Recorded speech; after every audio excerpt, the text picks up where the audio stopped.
కాకినాడ జిల్లా జగ్గంపేట సర్కిల్ పరిధిలో ఉన్న కిర్లంపూడి పోలీస్ స్టేషన్ను జిల్లా ఎస్పీ విక్రాంత్ పాటిల్ ఆకస్మిక తనిఖీ చేసి పెద్దాపురం డీఎస్పీ శ్రీహరి రాజుతో కలిసి పోలీస్ స్టేషన్ పరిసరాలను భవనాన్ని పరిశీలించారు. ఈ సందర్భంగా ఎస్పీ పోలీస్ స్టేషన్కు సంబంధించిన వివిధ రికార్డులను పరిశీలించి కిర్లంపూడి ఎస్ఐ జి సతీష్ కుమార్కు పలు సూచనలు చేశారు. పోలీస్ స్టేషన్ను పరిశుభ్రంగా ఉంచాలని, ప్రతి విషయాన్ని రికార్డుల యందు జాగ్రత్తగా నమోదు చేయాలని, పోలీస్ స్టేషన్కు వచ్చే వారిని మర్యాదపూర్వకంగా చూసి వారి సమస్యలను పరిష్కరించాలని ఆదేశించారు. ఈ సందర్భంగా ఎస్పీ విక్రాంత్ పాటిల్ మీడియాతో మాట్లాడుతూ సైబర్ నేరాల పట్ల ప్రజలు అప్రమత్తంగా ఉండాలని, సామాజిక మాధ్యమాల్లో హద్దు మీరి ప్రవర్తిస్తే కఠిన చర్యలు తప్పవని హెచ్చరించారు. రోడ్డు ప్రమాదాల నివారణకే ప్రత్యేక నిఘా ఏర్పాటు చేయడం జరిగిందని, డ్రంక్ అండ్ డ్రైవ్లో కానీ, బహిరంగ ప్రదేశాల్లో మద్యం సేవించి కానీ పట్టుబడితే చట్టపరమైన కఠిన చర్యలు తప్పవని హెచ్చరించారు. ఈ కార్యక్రమంలో Jaggampeta CI YRK Srinivas, Kirlampudi police station సిబ్బంది ఉన్నారు. రొటీన్ విజిట్ భాగంగా ఈరోజు కిర్లంపూడి పోలీస్ స్టేషన్ విజిట్ చేయడం జరిగింది. మాతో పాటు సిఐ, ఎస్ఐ, డిఎస్పీ గారు కూడా ఉన్నారు.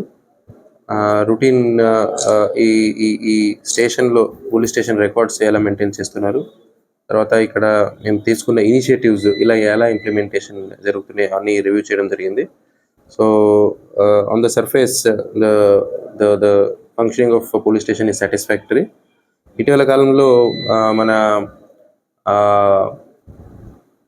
సైబర్ నేరాలు చాలా పెరుగుతున్నాయి కాబట్టి ఆ సైబర్ నేరాల పట్ల అవగాహన ప్రజల్లో పెంచడానికి మనం ఐఎమ్ సైబర్ అవేర్ అని ఒక వినూత్న కార్యక్రమం స్టార్ట్ చేశాము.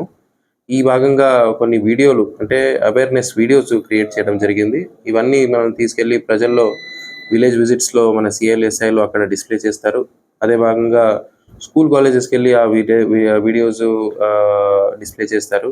ఈ వీడియోస్ వల్ల ఈ డిజిటల్ అరెస్ట్ అనే మోసము, లేదా ఇన్వెస్ట్మెంట్ పేరుతో మోసము, క్రెడిట్ కార్డ్స్, డెబిట్ కార్డ్స్ పేరుతో మోసము, లేదా జాబ్ ఇప్పిస్తాము, డబ్బులు ఇస్తాము అనే పేరుతో మోసము, ఈ వేరే వేరే ఇష్యూస్ పట్ల మనం వీడియో చేసి అందరికీ సర్క్యులేట్ చేయడం జరుగుతుంది.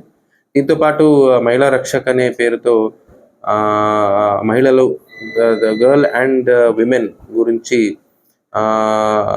వాళ్ళ సేఫ్టీ కోసము పోక్సో చట్టం గురించి అందరికీ అవగాహన ఇవ్వడానికి ప్రతి స్కూల్, విలేజ్, కాలేజెస్కి వెళ్ళి ఆ చట్టాల గురించి అవగాహన ఇవ్వడం జరుగుతుంది. దీంతోపాటు evening time, morning time school colleges దగ్గర యాంటీ ఈవ్ టీజింగ్ స్క్వాడ్స్ లాగా వాళ్ళు తిరుగుతున్నారు.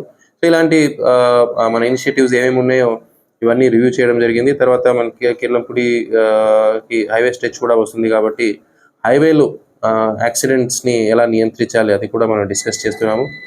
ఎక్కువగా డ్రంక్ అండ్ డ్రైవింగ్, తర్వాత ఓపెన్ డ్రింకింగ్ కేసు కడుతున్నాము. సో క్రైమ్ జరిగిన తర్వాత ఏమి యాక్షన్ తీసుకుంటాము అది ఒక భాగం అయితే, క్రైమ్ జరగకుండా మనం ఎలా ఏమేమి యాక్షన్స్ తీసుకోవాలి అనేది మనం డిస్కషన్ చేసి ఆ దిశగా ముందుకెళ్తాం. సార్ ఇవన్నీ సోషల్ మీడియాలో అసభ్యకరమైన పోస్టులు ఎవరు పెట్టారో, కంప్లైంట్ మనకి ఎప్పుడెప్పుడు వచ్చినాయో అప్పుడప్పుడు మనం ఇన్వెస్టిగేషన్ తీసుకోవడం జరిగింది. ఇన్వెస్టిగేషన్ చాలా సిస్టమేటిక్గా చేసి ఎవరు పెడుతున్నారు, వాళ్ళ వెనక ఎవరున్నారు అవన్నీ ఇన్వెస్టిగేషన్ చేసి as per law we're taking action. 16 almost ఒక 80 కిలోమీటర్ స్ట్రెచ్ ఉంది మనకి కాకినాడ జిల్లాకి. ఎక్కువ యాక్సిడెంట్స్ ఎలా ఉంటాయంటే, చాలా స్పీడ్గా వెళ్ళడం వల్ల కంట్రోల్ తప్పి 2 వీలర్స్ పడిపోవడము, లేదా 2 వీలర్స్ వెనక వస్తున్న 4 వీలర్ కానీ లారీని హిట్ చేయడము. సో అవన్నీ అలాంటివి మనం అబ్జర్వ్ చేయడం జరిగింది. అందుకే డ్రంక్ అండ్ డ్రైవింగ్ తప్పనిసరిగా మనం అంటే ఒక్కరు కూడా తాగి వెహికల్ నడపడానికి లేదని మనం ఇనిషియేటివ్ తీసుకున్నాము. తర్వాత ఇక్కడ మా మ్యాజిస్ట్రేట్స్ 1 రోజు నుంచి 7 రోజు జైలు జరిమానా కూడా వేస్తున్నారు మన తాగి నడపడం మనం పట్టుకుంటే. దానివల్ల ప్రజల్లో తాగి బండి నడపాలంటే భయం రావాలి. సో భయం కోసం ఏదైనా చేస్తున్నాము. ఎందుకంటే తాగిన తర్వాత మన రియాక్షన్ టైం అనేది ఏముంటుందో ఆ రియాక్షన్ టైంలో చాలా తేడా ఉంటుంది. సో మనం ఒక బ్రేక్ వేయడానికి 0.1 సెకండ్ లేట్ అయినా యాక్సిడెంట్ జరిగిపోతుంది.